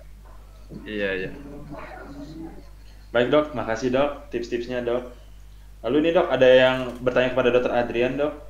Ini pengaruh hipertensi terhadap vaksinasi dok, vaksinasi COVID yang dimaksudin dok. Apakah aman dok?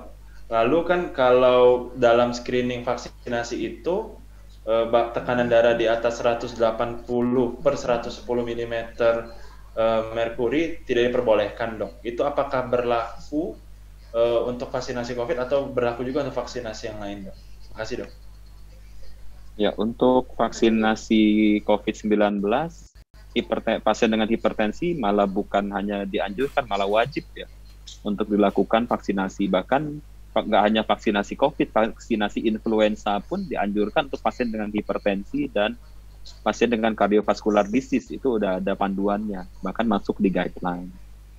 Dan untuk batas tekanan darah memang kita anjurkan adalah di bawah 180/110. Dulu bahkan pada awal-awal dulu kita anjurkan dari Perki itu adalah di bawah 140/90. Tapi ternyata dengan perkembangannya waktu ya, dan dari diskusi yang cukup panjang ya dari organisasi profesi, ya kita anjurkan di bawah 180/110. Dan juga kita harus lihat juga bagaimana pasien-pasien hipertensi itu indeks kerentanannya atau fragility-nya. Kalau dia, apakah dia bisa nggak melakukan aktivitas fisik seperti biasa, jalan 100-200 meter tanpa keluhan, naik tangga 10 anak tangga tanpa keluhan. Nah, kalau memang dia bisa melakukannya, ya tidak ada keluhan, nggak ada kardiovaskularnya, nggak ada kondisi akut decompensated heart failure-nya, tidak ada angina atau infark, ya tentu silakan. Justru sangat kita anjurkan malah untuk dilakukan vaksinasi. Kenapa? Karena balik-balik lagi, pasien hipertensi yang kena COVID-19 itu morbiditas mortalitasnya naik 2 kali lipat. Bahkan pasien yang sudah cardiovascular disease itu naik bisa sampai 10% mortalitas dari yang 2-3%. Jadi malah sangat kita anjurkan pasien-pasien dengan usia lanjut, dengan penyakit kardiovaskular disease dan hipertensi ya harus divaksin. Baik dok, terima kasih atas Dr. Andri, boleh saya tambahkan? Iya dok, silakan dok. Jadi sebenarnya dasarnya itu bahwa kalau tekanan darah di atas 180 ya, apalagi diastolnya di atas 100, maka kan kita dengan pasien normal saja itu sudah masuk krisis hipertensi. Pada kondisi krisis hipertensi maka komplikasinya akan banyak terjadi, terutama stroke, jantung juga. Jadi makanya diharapkan di bawah 180 ya per 100 atau per 90. Nah, pada orang-orang yang dengan ginjal atau sudah cuci darah malah untuk mencapai tekanan darah normal itu kan sangat sulit. Artinya maka diambil keputusan yang penting tekanan darah yang tidak membahayakan pasien. Maka diputuskan di tekanan darah tersebut sehingga pasien aman untuk divaksin. Itu sekitar tambahan. Terima kasih Dr. Andri.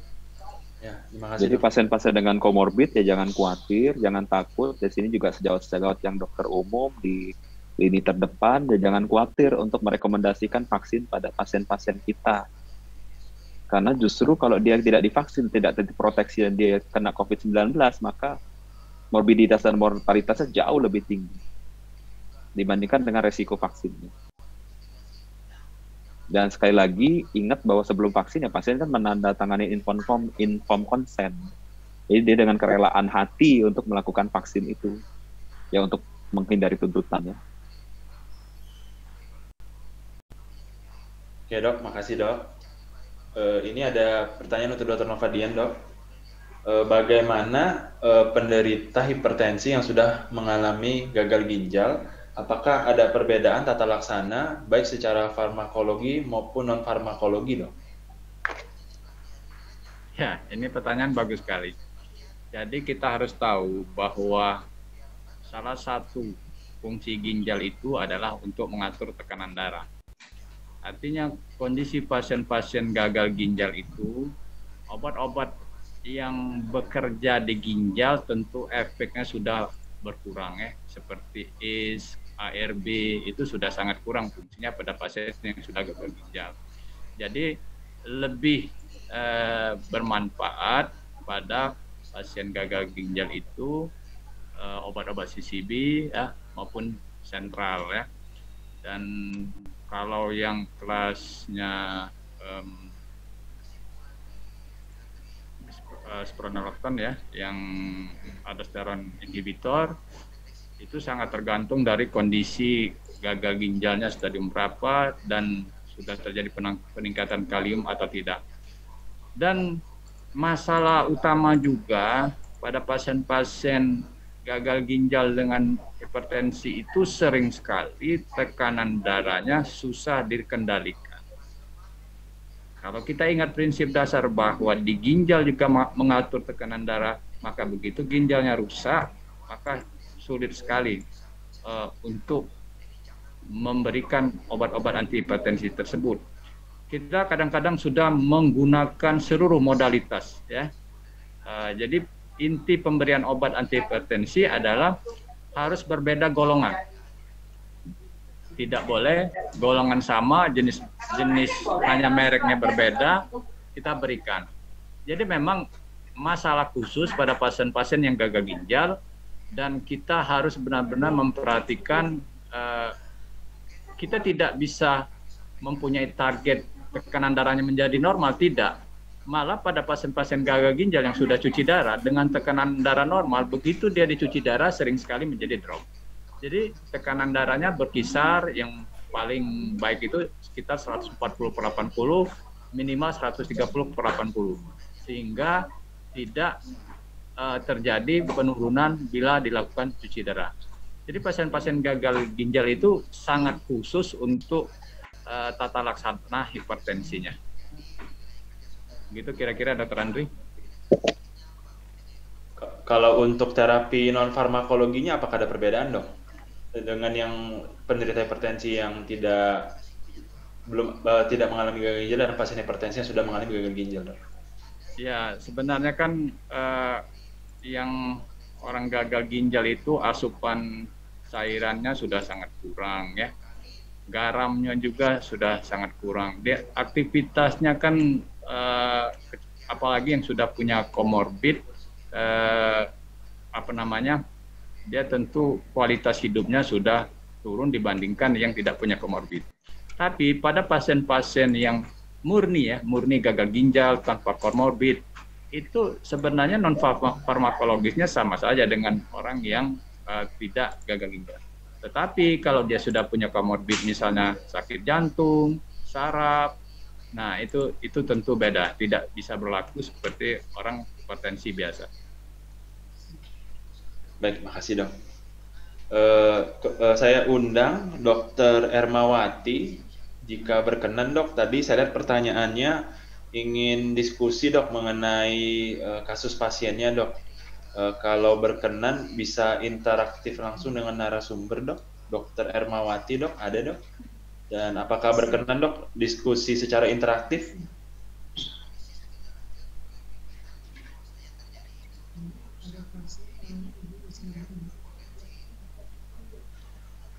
Oke, kalau belum kita lanjutin, Dok. Ada pertanyaan untuk Dr. Adrian, Dok, dari Dr. Sari. Ini menanyakan yang pertama, apakah bagaimana cara mendiagnosis hipertensi intradialisat?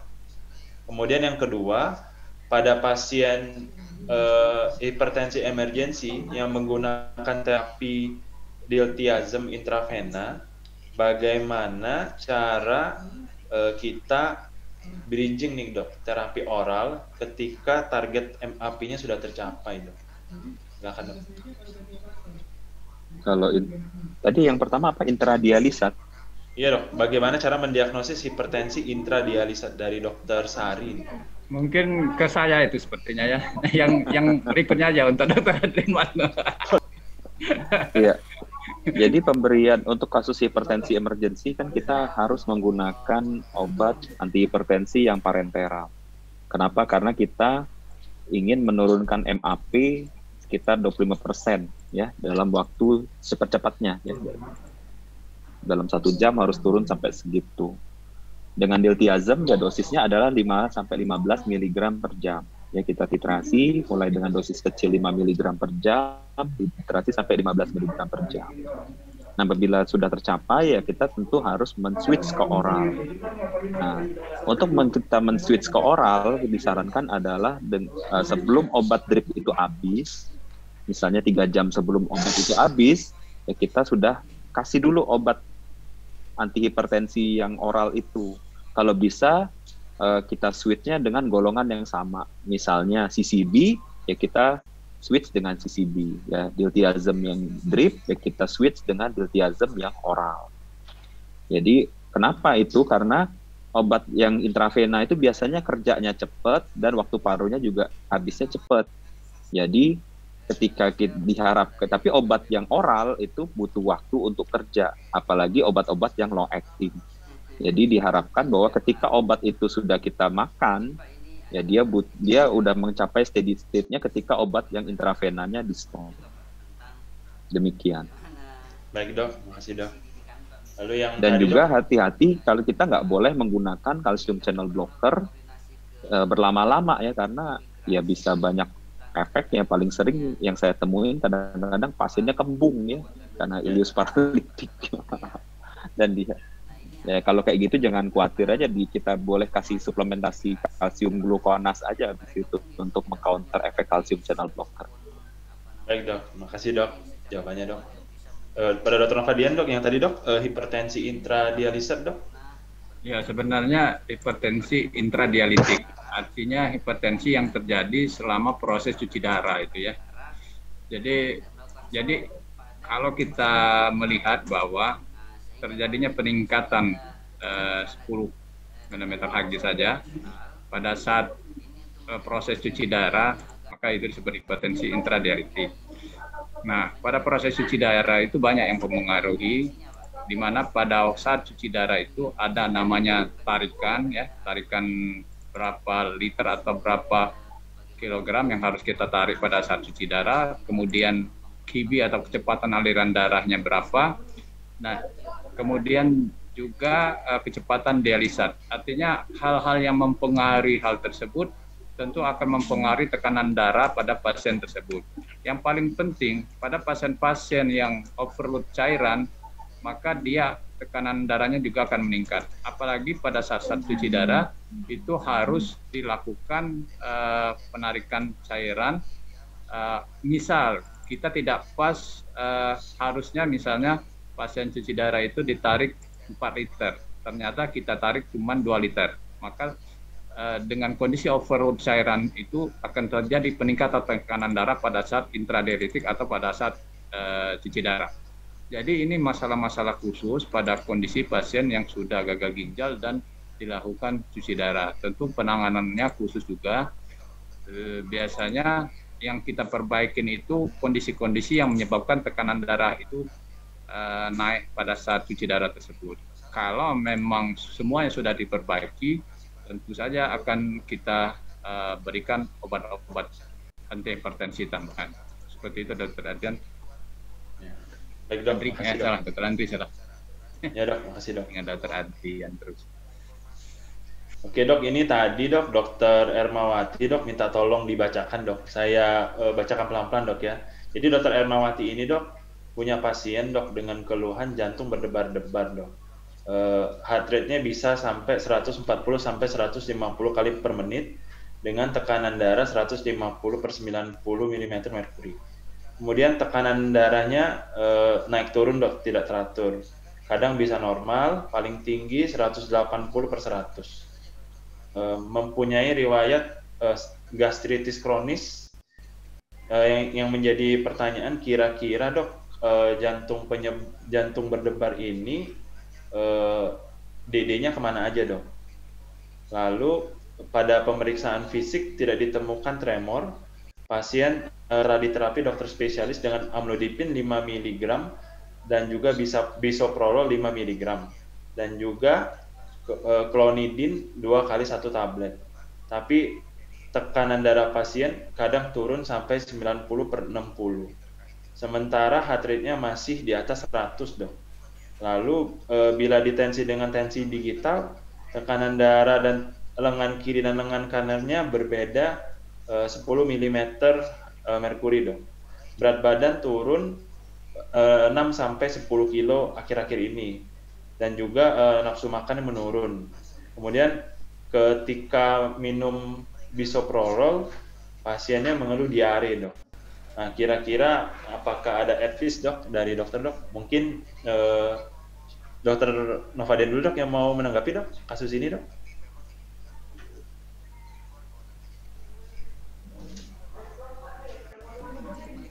Mungkin arahnya lebih cenderung ke jantung ya Dokter Adrian dulu.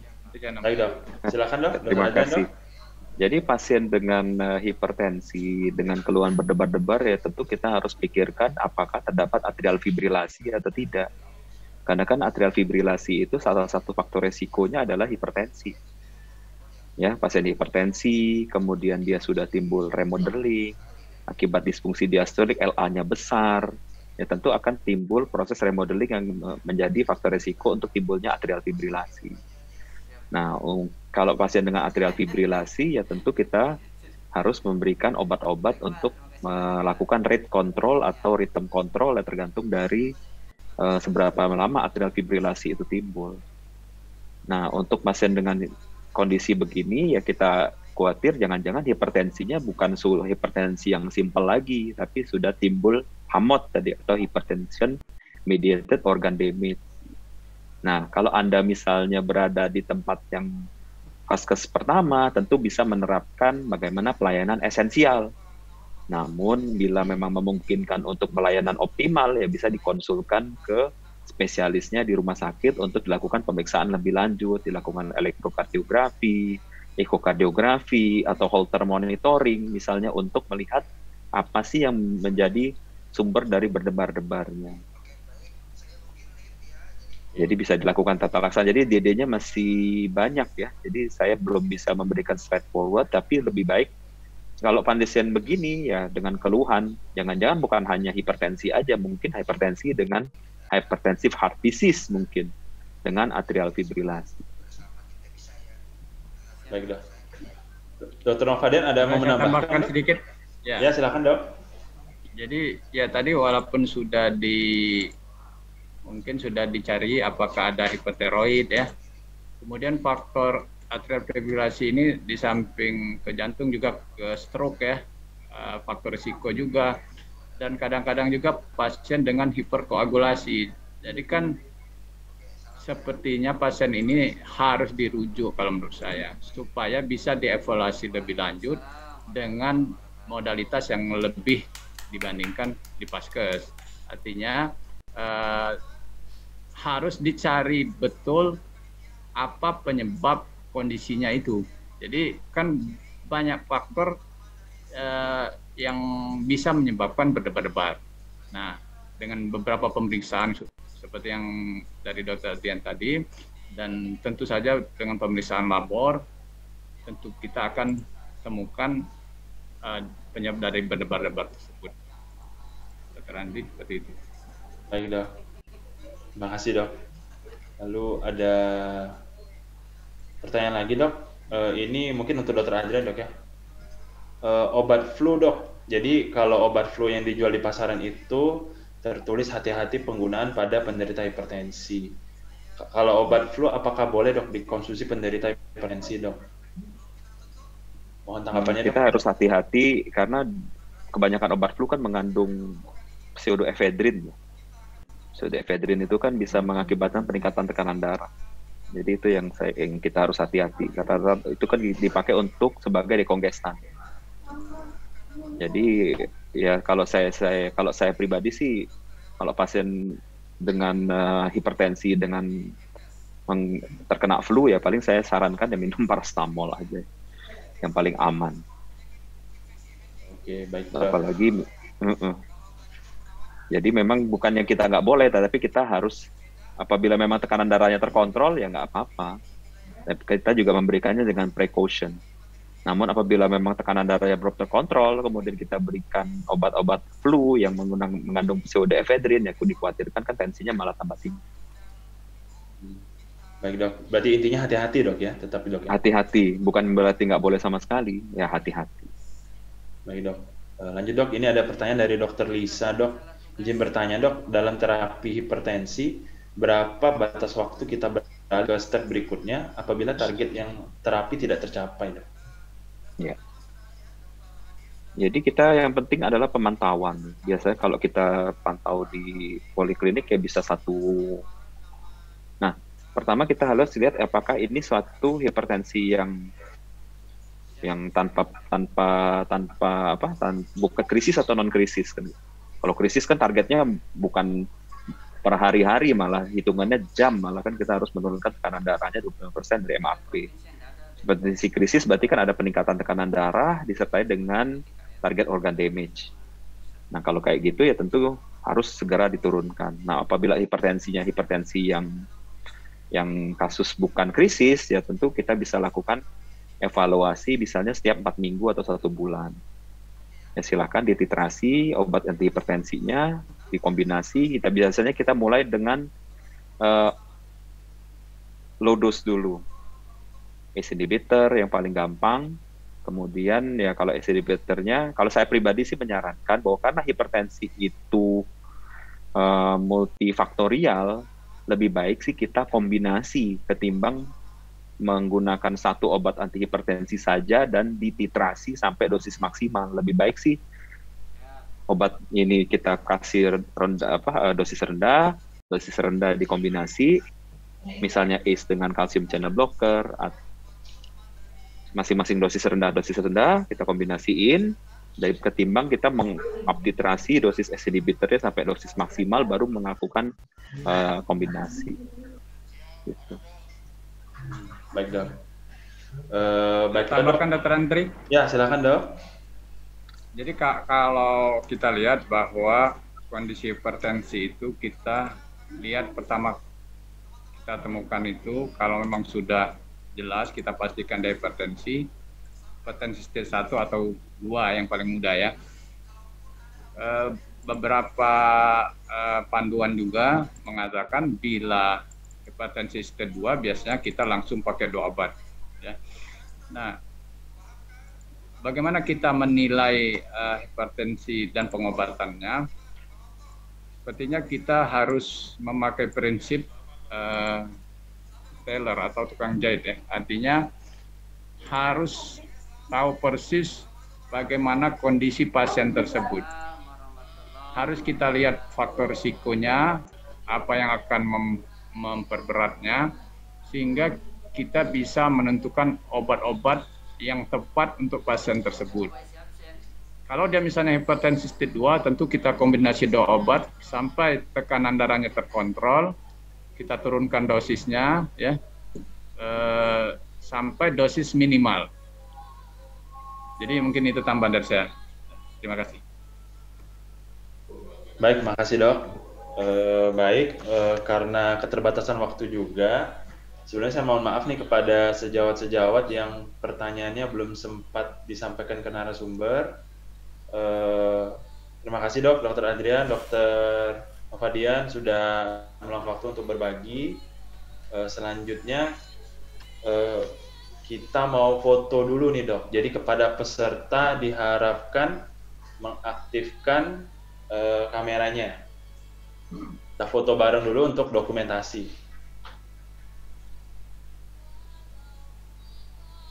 Oke, silakan bagi peserta diaktifkan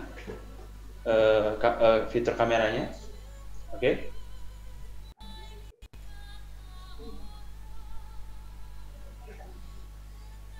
Oke, kita masih tunggu.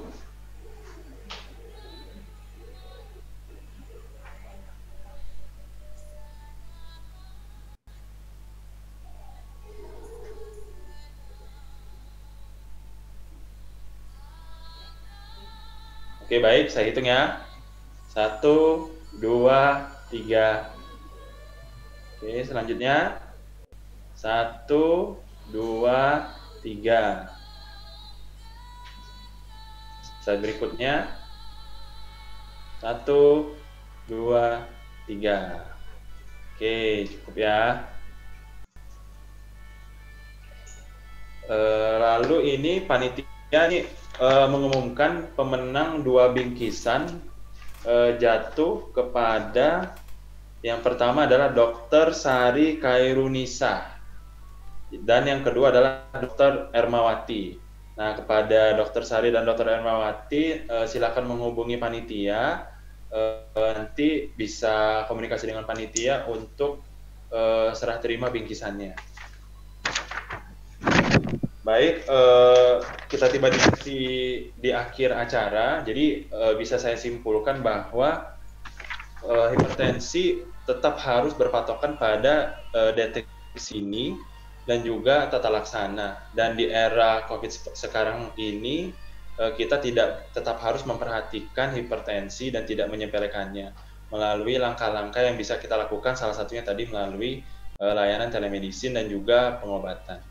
Baiklah, terima kasih sekali lagi saya ucapkan kepada narasumber kita, Dr. Adrian, Dr. Novadian dan juga Dr. Anton yang mewakili Rumah Sakit Sunan Sriwijaya. Terima kasih atensinya kepada para sejawat sekalian. Saya akhiri acara ini. Sampai jumpa lagi. Terima kasih.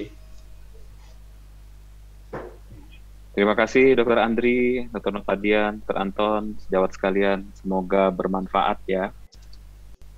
Ya, terima kasih semuanya, Dr. Anton, Dr. Andri. Ya, sama dok. Teman baik saya, Dr. Adrian. Ya, Pak Haji, Kapan pindah parkir? Pak Haji. Ya. Untuk sejawat yang lain, guideline-nya dibaca ya. Jangan cuma di copy, dibaca ya. Ya, assalamualaikum semua.